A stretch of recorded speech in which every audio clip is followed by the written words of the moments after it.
So do you know the fact that airports earn more from shopping than flights? देखो, जब भी हम कोई फ्लाइट टिकट बाय करते हैं तो हम यही सोचते हैं कि ये एयरपोर्ट का रेवेन्यू होगा, बट नहीं.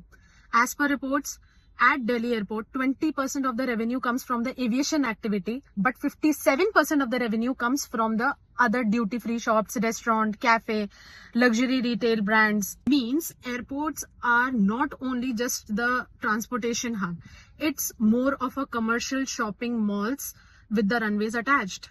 And this isn't just an Indian phenomenon कि ऐसा नहीं है Indian airports ही ऐसे कमाते हैं. Globally, on an average, 37% of the income of the airports come from the non-aviation activities. चलिए अब ये भी जानते हैं कि ऐसा क्यों होता है. Because of the premium rents, because of the more infrastructure cost. अब हम सोचते हैं कि हम 300 रुपए की कॉफी ले रहे हैं या इतना एक्सपेंसिव खाना ले रहे हैं या कोई भी रिटेल शॉप्स ड्यूटी फ्री से हम कोई भी चीज ले रहे हैं तो वो बहुत महंगी है. उसमें क्या होता है कि अगर आपने एक कॉफी लिया है, परफ्यूम लिया है या एक सैंडविच भी खाया है तो it generates a income for both seller and the airport. The more passenger spends, the more profitable the airport becomes.